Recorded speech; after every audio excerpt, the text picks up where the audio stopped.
जाती थी पहले औरतें नमाज पढ़ती थी, जैसे मर्द मस्जिद में नमाज पढ़ते हैं वैसे ही औरतें नमाज पढ़ती थी। हजरत उमर ने मना फरमा दिया, सही था हजरत उमर का ये फैसला सही था। हजरत आयशा तो औरतों ने जाके शिकायत की, अम्मी आयशा ये उमर कौन होता है हमें रोकने वाला? उमर ने हमें मस्जिद में जाने से रोक दिया।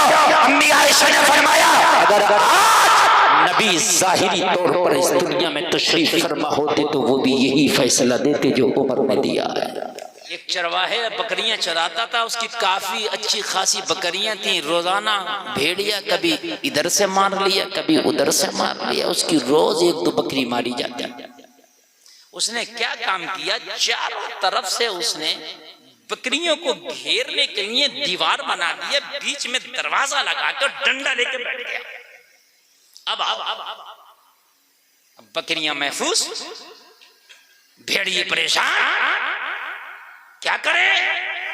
मीटिंग हुई, बकरियां तो हिफाजत में चली गई, क्या करें? भेड़ियों ने कहा ठीक है अभी बरगलाते हैं। बकरियों को समझाया, कहाँ चक्कर में पड़ रही हो, इसने तुम्हें कैद करके रख दिया। अच्छी खासी टहलती फिरती थी, जहां दिल चाहता था वहां जाती थी, और अब देखो इसने चारों तरफ से कैद करके दरवाजा लगाकर डंडा लेकर बैठ गया। क्या तुम्हारा कोई हक नहीं है घूमने फिरने का? क्या तुम्हारा अधिकार नहीं है घूमने फिरने का? बकरियों की बात समझ में आ गई, बात हमारे मुफीद मशवरा दे रहा है, ये हमारा खैर ख्वाह है। बकरियों ने एहतजाज शुरू कर दिया, हमें आजादी दो, हमें आजादी दो, आजादी दो, हम भी आजादी चाहते हैं। दरवाजा खोला, लो आजादी लो। जैसे ही दरवाजा खोला, भेड़िए दांतों को चाड़े बैठे थे, जैसे ही निकली मुकम्मल आजादी मिल गई। किसी ने गर्दन दबोची, किसी ने मुंह दबोचा और ले गया। आज यही तो आज हमारी औरतों को सिखाया जा रहा। आज बॉलीवुड क्या सिखा रहा ये आजाद माहौल, क्या सिखा रहा है ये मगरिबी माहौल कि इस्लाम ने तो औरत को दबा के रखा, इस्लाम ने तो औरत को कैद में रखा, औरत को आजादी दो, औरत को आजादी दो। वो जलसे में आने वालों, ये औरत को आजादी नहीं है, बल्कि औरत की इज्जत का, औरत की इज्जत का सही पूछिए तो खुदा की कसम सौदा है। औरत की इज्जत की धज्जियां उड़ाई जा रही है। अगर औरत महफूज रह सकती है तो मोहम्मद रसूलुल्लाह ने बताए हुए रास्ते पर ही महफूज रह सकती है। नारे तकबीर, नारे रिसालत, मसलके आला हजरत, मजहब इस्लाम, मुफ्ती गुलफाम साहिब क़िबला, नारे तकबीर, नारे रिसालत। मेरे भाई जरा सुनिए, हजरत उमर इब्ने खत्ताब, जरा गौर करें, दूसरे खलीफा, वो जो मेरे नबी ने बताया, मेरे बाद अगर कोई नबी होता तो उमर होता। हजरत उमर ने मस्जिद में जाने से औरतों को रोका, मस्जिद में जाने से रोका। मस्जिद में जाती थी पहले औरतें, नमाज पढ़ती थी, जैसे मर्द मस्जिद में नमाज पढ़ते हैं वैसे ही औरतें नमाज पढ़ती थी। हजरत उमर ने मना फरमा दिया, सही था हजरत उमर का ये फैसला सही था। हजरत आयशा तो औरतों ने जाके शिकायत की, अम्मी आयशा ये उमर कौन होता है हमें रोकने वाला? उमर ने हमें मस्जिद में जाने से रोक दिया। अम्मी आयशा ने फरमाया, अगर आज नबी जाहिरी तौर पर इस दुनिया में तशरीफ फरमा होते तो वो भी यही फैसला देते जो उमर ने दिया है। अम्मी आयशा ने फरमाया, जब मस्जिद में जाने से हजरत उमर ने मना फरमा दिया तो फिर अब बाजार और मजार क्या रह गया? बात है कि नहीं, ये बाजार और मजार क्या रह गया? एहतियात करें, एहतियात करें। मेरी बातें कड़वी तो होती हैं लेकिन हकीकत बता रहा हूँ, खुदा की कसम, उन्हीं घरों में शांति है जिन घरों में शरीयत को फॉलो किया जाता है। उन्हीं घरों में शांति, उन घरों में शांति नहीं है कि जिन घरों में पैसा ज्यादा है मगर शरीयत को फॉलो नहीं किया जाता। उन घरों में शांति नहीं है। मैं आप बता दूं आपको, आज तो बहुत फैसिलिटी है, बहुत ज्यादा, हम बहुत कुछ कर सकते हैं, बल्कि सब कुछ कर सकते हैं। मैं उस जमाने की बात कर रहा हूं कि जिस जमाने में ना घरों में खाने होता था ना पहनने को कपड़ा होता था, नहीं होता था। आज हमारी एक एक बेटी पर, एक एक बहन पर 10-10, 20-20 जोड़ा कपड़ा, हमारे पास भी 10-10, 20-20 जोड़ा कपड़ा है। पहले बीवी और मियाँ, शोहर और बीवी दोनों पर एक ही जोड़ा कपड़ा होता था, मगर नमाज दोनों में से किसी की फजा नहीं होती थी। कपड़ा दोनों पे एक जोड़ा, लेकिन नमाज दोनों में से किसी की फजा नहीं। पहले पूरी पूरी बस्ती में एक कुआं होता था और उसी कुएं से पूरी बस्ती के लोग नहाते थे, वजू भी करते थे, पानी भी पीते थे, मगर पूरी बस्ती में कोई नापाक नहीं घूमता था, सब पाक होते थे। आज हर घर में टोंटी है, हर बाथरूम में टोंटी है, लेकिन उसके बावजूद भी नौजवान 2-2 दिन नापाकी के आलम में गुजारते थे। सही बात बता रहे हैं। अगर कहो नमाज पढ़ लो तो कहते हैं हजरत कपड़े ठीक नहीं है। क्यों ठीक नहीं है कपड़े? कपड़े ठीक करके पहनो। आओ मैं आपको नबी की सीरत का थोड़ा सा पाठ बता दूं। आओ आपको नबी की सीरत का थोड़ा सा पाठ बता दूं। जिंदगी मुस्कुराने लगेगी। लोगों, मेरे करीम मुस्तफा जब हिजरत करके मक्का से मदीना तशरीफ ले गए, जो सहाबा थे पीछे से वो भी चले गए, थोड़े थोड़े जो थे पीछे पीछे वो भी चले गए। जो मक्का में था, मक्का वालों ने उन्हें बहुत टाइट कर दिया। कोई अगर कलमा पढ़ने वाला मक्का में रह गया ना, तो मक्का वालों ने बहुत टाइट किया, उन्हें बहुत टाइट किया, मानते थे। वो भी धीरे धीरे पीछे से हिजरत करके मदीना चले गए। एक औरत मक्का के अंदर हिजरत नहीं की, कलमा पढ़ ली थी, नाम है उम्मे सलमा। इन्होंने हिजरत नहीं की थी, अभी मक्का में थी, कलमा पढ़ लिया था। इनका शौहर अबू सलमा हिजरत करके मदीना चले गए। लोगों, उम्मे सलमा का बयान है कि मुझे कभी शौहर की याद बहुत सताती थी, तो रातों को नींद नहीं आती, दिनों का करार छिन गया। मेरा एक छोटा सा बच्चा था, जो दूध पीता बच्चा था, उसी बच्चे को गले से लगा के, सीने से लगा के जिंदगी गुजारती थी, लेकिन मेरा दिल नहीं लगता था मक्का के अंदर। मेरी मक्का में अय्याम नहीं गुजर गए। एक दिन रात को जागी, एक दिन रात को जागी, मैं रात को जाग के अपने बिस्तर पे बैठी थी, मैं रो रही थी। मेरे चाचा का बेटा आया, कहा बहन क्यों रोती हो? मैंने कहा क्या करूं, मुझे मदीने वाले मुस्तफा की याद सताती है, कभी अपने शौहर अबू सलमा की याद सताती है, रातों को नींद नहीं आती। चाचा के बेटे ने कहा एक काम कर, खामोशी से अपने बेटे को गोद में उठाओ और मक्का से निकल के मदीना चले जाओ, वहीं पे शौहर भी मिलेगा और वहीं पे मदीने वाले मुस्तफा की भी जियारत होगी।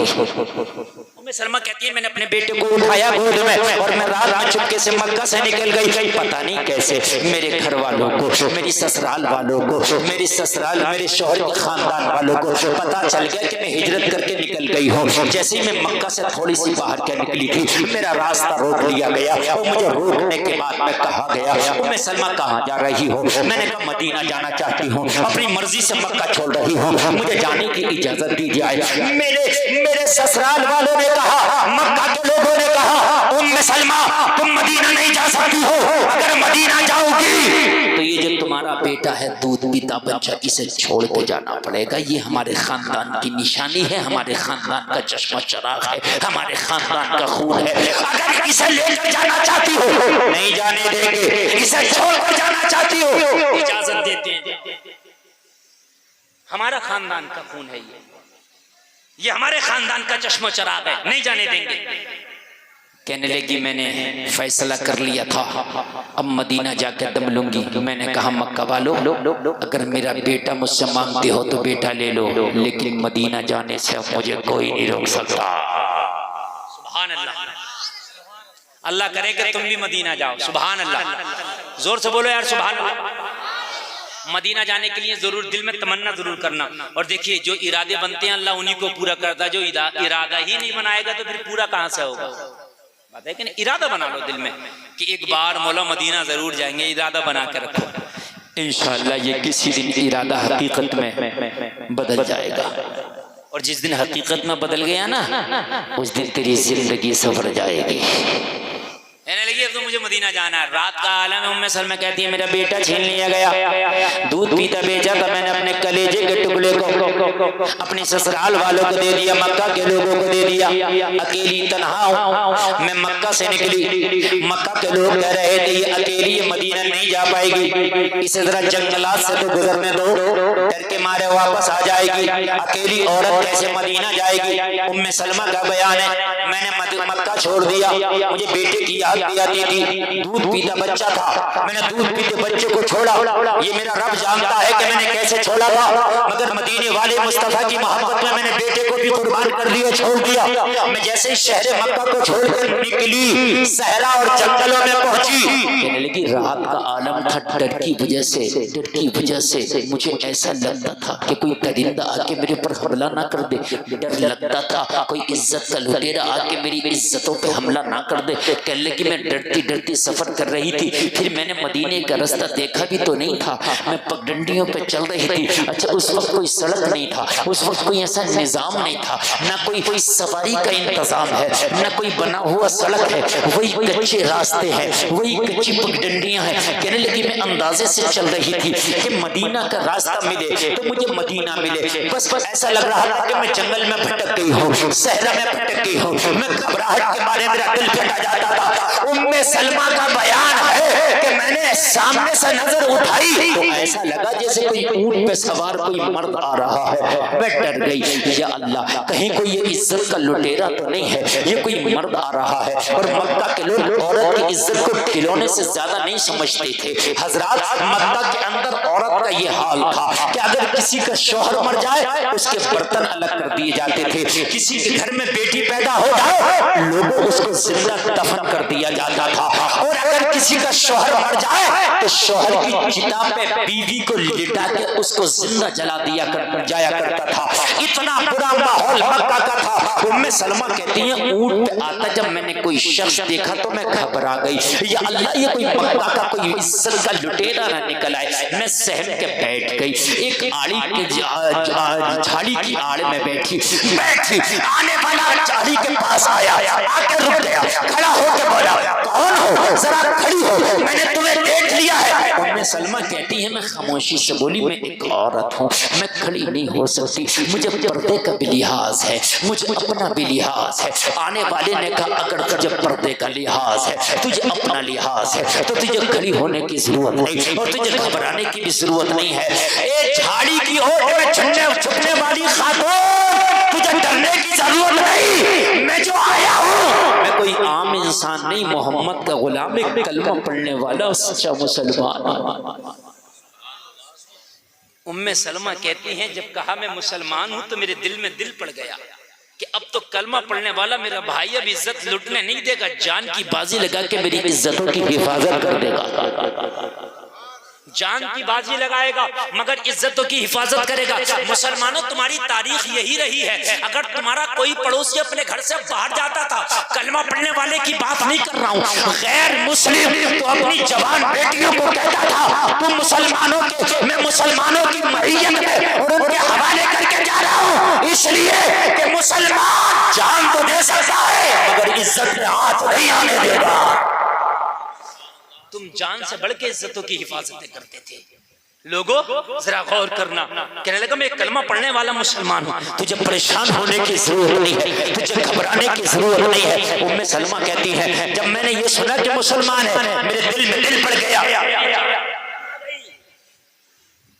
मेरे दिल में दिल पड़ गया, मेरी जान में जान आ गई, मुसलमान है।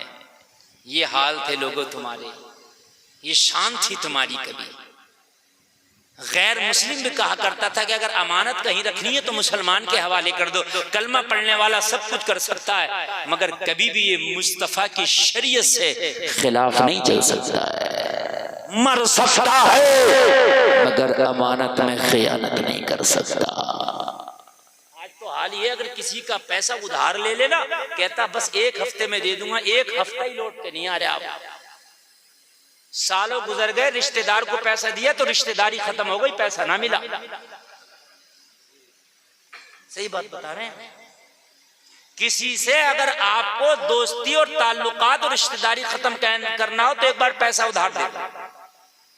और बुजुर्ग फरमाते हैं अगर किसी को आजमाना हो कि ये बंदा कैसा है तो उसे उधार दे दो, तब पता चलेगा ये कैसा है। मीठी मीठी बातें तो सब कर लेते हैं, अगर वक्त पर वापस दे दे तो समझ लेना बंदा टनाटन है। भाई वादा खिलाफी नहीं होना चाहिए, ये मेरे नबी ने सिखाया है। मेरे नबी ने एक यहूदी मेरे नबी से कह के चला गया अभी आ रहा हूं। 3 दिन हो गए, 3 दिन के बाद आया नबी, वहीं तशरीफ फरमा। ये कहने लगा आका आप तब से यहां हैं, मैं तो भूल ही गया था। मेरे नबी ने फरमाया तुम भूलते हो, हम नहीं भूलते अपने वादे, हम नहीं भूलते अपने वादे। अमानत में खयानत नहीं होना चाहिए। उम्मे सलमा कहती है मैंने कहा अगर तू कलमा पढ़ने वाला मुसलमान है तो मुझे मदीना जाना है, चल मदीना लेके चल। कहाँ लेके चल? मदीना। कहने लगी, आने वाले ने कहा मेरे ऊंट पे बैठ जा। उम्मे सलमा कहती है मैं ऊंट पे बैठ गई। 400-450 किलोमीटर का सफर, ऊंट की लगाम पकड़ के ये आगे आगे चल रहा था, मैं पीछे उसके ऊंट पे बैठ के चल रही थी। कहने लगी 450 किलोमीटर का सफर तय हो गया, एक बार भी इस ऊंट वाले ने पीछे मुड़ के मुझे देखा तक नहीं। यार जरा बोल दो ना सुभान अल्लाह, और जोर से बोलो सुभान अल्लाह। हमारे नौजवान भी जब शादी होती है ना तो ये भी औरतों में बिल्कुल नहीं देखते। जहां औरतों का खाना चलता वहां से तो गुजरते भी नहीं ये बेचारे, समझ रहे आप? मुसलमान हैं हम भी।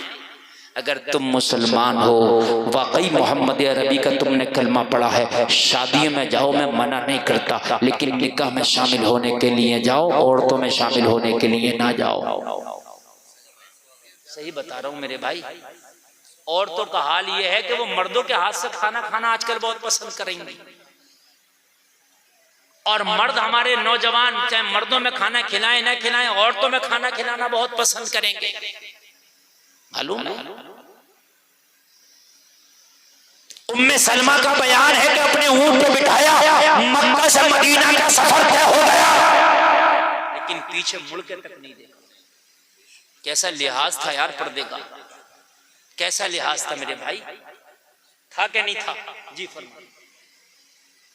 इद्दत के ऊपर असल में आप तो यार तकरीर को चैनल बना दिया आपने, इधर का कभी कर दो कभी। अबे तकरीर इद्दत का मसला बयान कर दूंगा, अगर कोई खास मसला पूछना हो इद्दत के हवाले से तो वो पूछ ले। बाकी इद्दत एक बड़ा लंबा मैटर है, फिर पूरी तकरीर इसी पर करना पड़ेगी। फिर भी मैं कर दूंगा इंशाअल्लाह, इद्दत के हवाले से कुछ बयान कर दूंगा। लेकिन ये जो मैं बयान कर रहा हूँ अपने दिल से बड़ी जरूरी। कुछ बातें ऐसी होती है ना जो जिंदगी में असल में हमारी जो रूह है ना ये भी चट्टी हो गई। जैसे जबान चट्टी है ना, ऐसे ही हो गई। इसको अगर नमक मिर्च वाली बातें दिए जाओ तो मजा आ जाएगा, और जहां बात थोड़ी सी इस्लाह की हुई ना और थोड़ी सी शरीयत की हुई तभी रूह को मजा नहीं आता। ऐसी जबान है। लेकिन एक बात बताऊं, ज्यादा मिर्च मसाले खाने से ना पित्ते में पथरियां जल्दी होती हैं, लीवर जल्दी खराब होता है, किडनियां खराब जल्दी हो जाती है। जितना सादा खाओगे इतने अच्छा रहोगे। बात समझ मारी? उम्मे सलमा कहती है मक्का से मदीना गया, मेरे भाई ने पीछे मुड़ के देखा तक नहीं, पीछे मुड़ के नहीं देखा। अब जरा शरीयत सुना रहा हूं मैं आपको, सुने, और मेरी नबी की जिंदगी की सीरत का पार्ट सुना रहा हूं आपको, मजा आ जाएगा। कहती है मैं मदीने आ गया। आने वाला जो शख्स था वो सिहाबी था जो लेके आया था, लेकिन मस्जिद नबवी के दरवाजे पे लाके मुझे छोड़ दिया। यहीं नबी मिलेंगे और यहीं तुम्हारे शौहर मिलेंगे। उम्मे सलमा कहती हैं मस्जिद नबवी में सहाबा मौजूद हैं। मैंने पूछा नबी का दीदार करना चाहती हूँ, क्या हो जाएगा? उम्मे सलमा का बयान है मदीने आके मैंने मुस्तफा का दीदार कर लिया, दिल खुश हो गया। दीदार किया दिल खुश हो गया। तवज्जो फरमाएं, दीदार किया दिल खुश हो गया। आए सुभान अल्लाह, नबी का दीदार किया दिल खुश हो गया। कहने लगी मैंने पूछा मेरा शोहर अबू सलमा 2 साल पहले मक्का से हिजरत करके वो भी मदीने आया था। तो किसी सहाबी ने बताया ओ बहन तुम्हारा शोहर आया जरूर था, लेकिन एक जंग में शरीक हुआ था, वो शहीद हो गया। अब तुम्हारा शोहर नहीं रहा, वो शहीद हो गया। उम्मे सलमा कहती हैं मेरा दिल टूट गया। इसलिए कि मेरी जिंदगी का आखिरी सहारा मेरा दूध पीता बच्चा था, वो भी मक्का वालों ने छीन लिया था। मैं ये सोच के आई थी चलो मदीना में मेरा शौहर तो मिल ही जाएगा, उसके साथ मेरी जिंदगी गुजर जाएगी। लेकिन जब ये खबर मिली कि शौहर शहीद हो गया तो दिल टूट गया, आंखों में आंसू आए। मुस्तफा की बारगाह में हाजिर करने लगी, आंखों में आंसू कहने लगी या रसूल अल्लाह, अब जिंदगी कैसे गुजरेगी? जिंदगी की आखिरी कमाई मेरा बेटा था, वो भी मक्का वालों ने छीन लिया। आका ये सोच करके आई थी कि मेरा शौहर है, मैं उसके साथ रह करके जिंदगी गुजार लूंगी। आका लेकिन मेरा शौहर भी शहीद हो गया, मेरे आका अब जिंदगी कैसे गुजरेगी? करीम मुस्तफा ने फरमाया उम्मे सलमा, शरीयत ने इजाजत दी है दूसरा निकाह कर लो। शरीयत इजाजत देती है दूसरा निकाह करने की अगर शोहर का इंतकाल हो जाए, अगर उस कंडीशन में है, जवान है लड़की।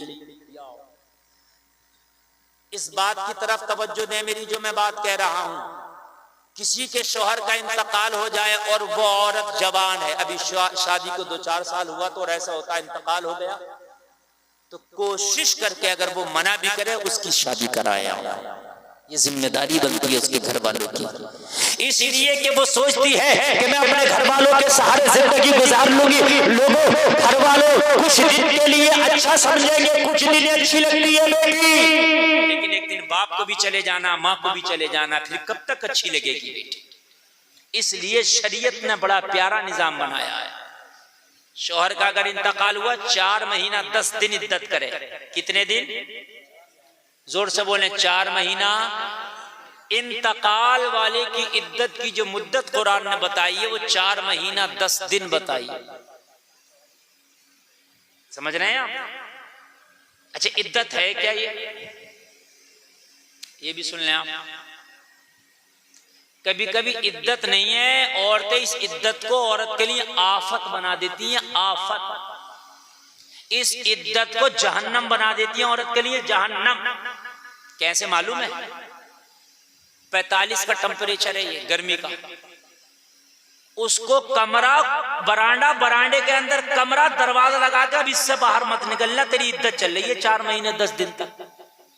अब बताओ, कमरे के अंदर 4 महीना 10 दिन जरा रह के दिखाना। इद्दत का मतलब ये थोड़ी है, कुरान ने ये थोड़ी कह दिया था कि 45 का टेम्परेचर है तो इसे बरांडे के अंदर कमरा और दरवाजा बंद करके वहीं इसको रखना। अगर आपका दरवाजा बंद है, आपका घर बंद है, कोई गैर मर्द नहीं आता, आज चारों तरफ से घर दरवाजे बंद है, आजकल तो घर बड़े बंदिश के चल रहा है, तो उस घर में वो बरांडे में भी रह सकती है, आंगन में भी रह सकती है, कमरे में भी जा सकती है, अपना काम भी कर सकती है, कपड़े भी धुल सकती है और अपना खाना बनाना भी कर सकती है। समझ रहे हैं आप कि नहीं समझ रहे हैं आप? गैर से पर्दा, गैर से इज्तनाब। आपका घर अगर बंदोबस्त का है, दरवाजा लगा है, दरवाजा अंदर से बंद कर दे। बात है कि नहीं? अगर जरूरत पड़े, तबीयत खराब हो जाए, डॉक्टर को दिखाना जरूरी है, तो इस हालत में डॉक्टर को दिखाने की भी उलामा नहीं जा सकती, अगर जरूरत है तो। समझ रहे हैं? एक तो उस पर गम ये था शौहर इंतकाल कर गया, और औरतों ने उसको इतना हार्ड कर दिया, नहीं तुझे यहीं रहना। एक गांव के अंदर एक रस्म मुझे पता चला कि एक ये है कि अगर यहाँ की औरतें ये करती हैं, जैसे शौहर का जनाजा उठेगा उसे फौरन गुस्ल कराती हैं कि गुस्ल।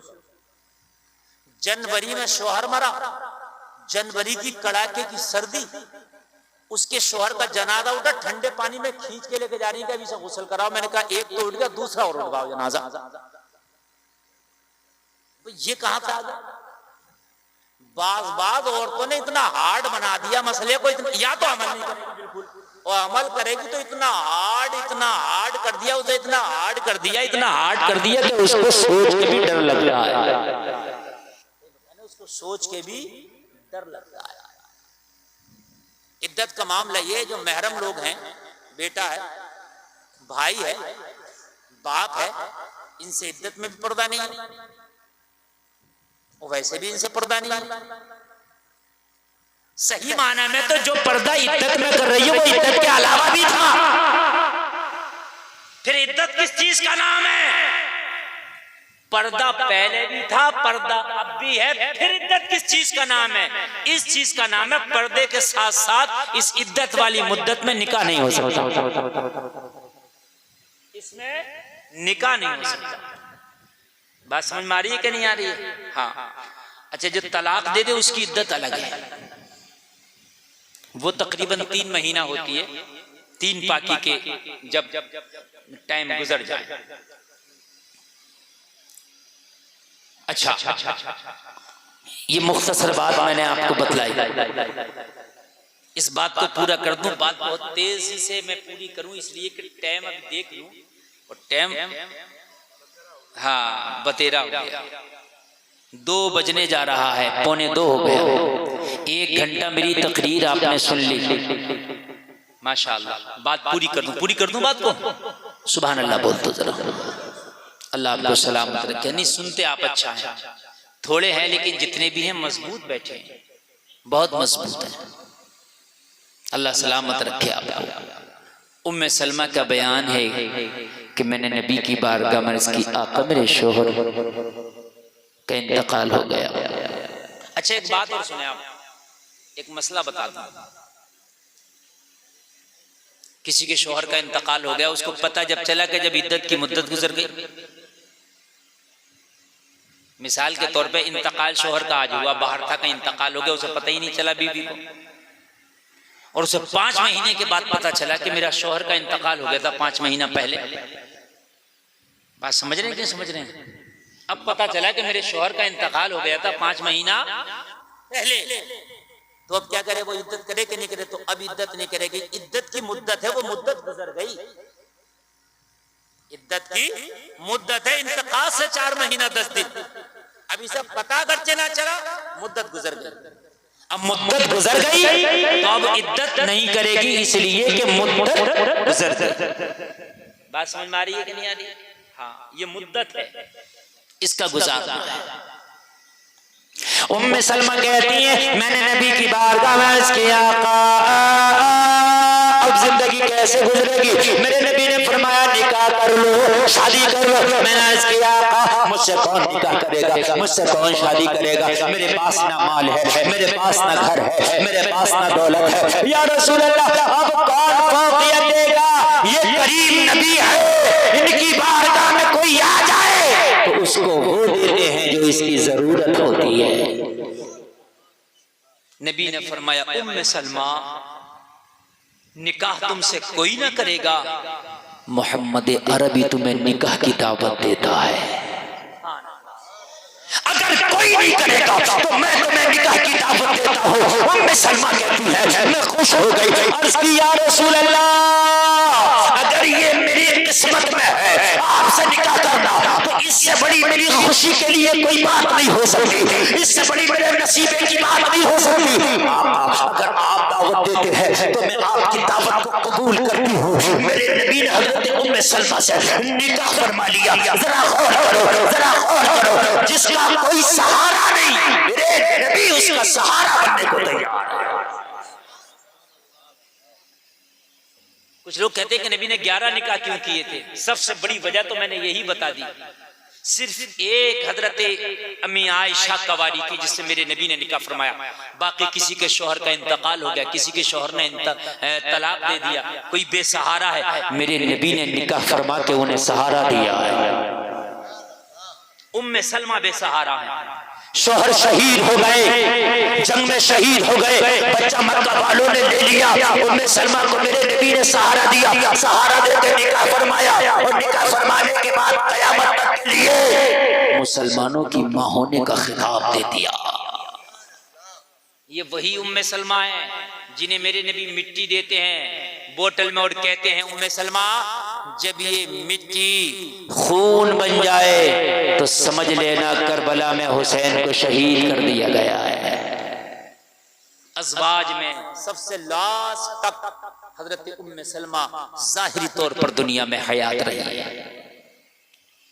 बस वो बात पूरी करके मेरी बात बस खत्म हो रही है। आखिरी बात जो मैंने आपके सामने अर्ज की थी मेरे भाइयों, पैसे से आप खाना खरीद सकते हो, भूख नहीं।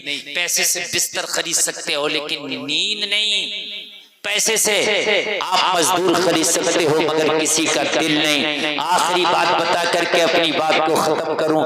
वो 4 बेटे शाम को अपनी माँ के पास आते, मजदूरी का सारा पैसा माँ के पास पेश करते, माँ के साथ में बैठ के खाना खाते। माँ चारों के सर पे प्यार से हाथ रख देती, चारों की थकन उतर जाती। लोगों घर में खुशहाली का हाल ये था कि पूरी बस्ती में उस घर की मिसालें दी जाती थी कि वो घर गरीब जरूर है, उस घर में चारों के चारों उस बूढ़ी के बेटे मजदूरी जरूर करते हैं, लेकिन जितनी खुशहाली उस घर में है, जितना सुकून उस घर में है, इतना सुकून पूरी बस्ती में कहीं नहीं। सबसे ज्यादा सुकून उस बूढ़ी के घर में है, इसलिए कि प्यार था, मोहब्बत था, चारों एक जगह थे। एक रात बूढ़ी के पास माया आई, वो कहने लगी, ओ बूढ़ी मैं माया मैं मालूम, अगर तू चाहती है मुझे एक्सेप्ट करना, मुझे कबूल करना, तो मैं तेरे घर में आना चाहती हूँ, मुझे कबूल कर ले, मैं आ रही हूँ। बूढ़ी ने कहा, आ जाओ, मैं एक्सेप्ट करने तैयार हूँ। कहने लगी ठीक है मगर एक शर्त है। बूढ़ी ने कहा वो शर्त कौन सी है? कहने लगी शर्त ये है कि मैं आऊंगी तेरे घर का इत्तेफाक ले जाऊंगी।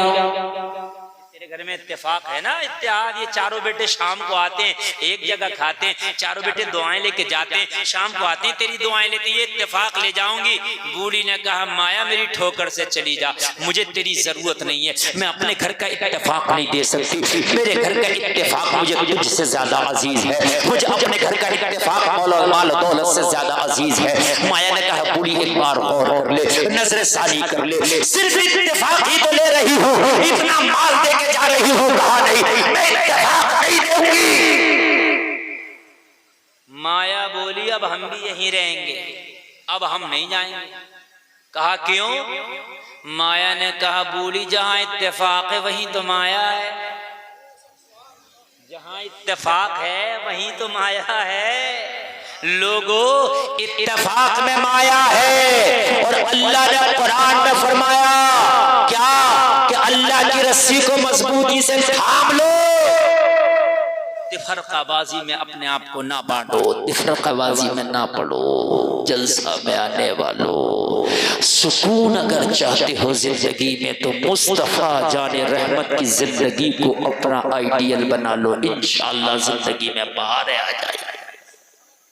मेरे नबी की जिंदगी तुम्हारे लिए बेहतरीन नमूना है जिंदगी गुजारने के लिए। जिंदगी गुजारो तो मुस्तफा की जिंदगी को सामने रख के गुजारो, इंशाअल्लाह टाइम भी निकलेगा जिंदगी में, आपकी जिंदगी में बरकतें भी होंगी, आप बच्चों को भी टाइम दे दोगे, अपने आप को भी टाइम दे दोगे, अपनों को भी टाइम दे दोगे, इबादत के लिए भी टाइम निकल आएगा, अल्लाह उसके रसूल को राजी करने के लिए भी टाइम निकल आएगा।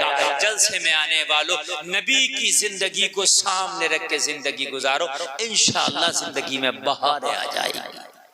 अल्लाह की बारगाह में दुआ है, कहने सुनने में कोई खता हुई है तौबा कर तो मेरा मौला माफ फरमाए। सारे लोग मिलके एक बार कलमा शरीफ पढ़ें, ला इलाहा इल्लल्लाह मुहम्मदुर रसूलुल्लाह, इस्लाम जिंदाबाद, व मा अलैना इल्लल बलाग। अस्सलामु अलैकुम।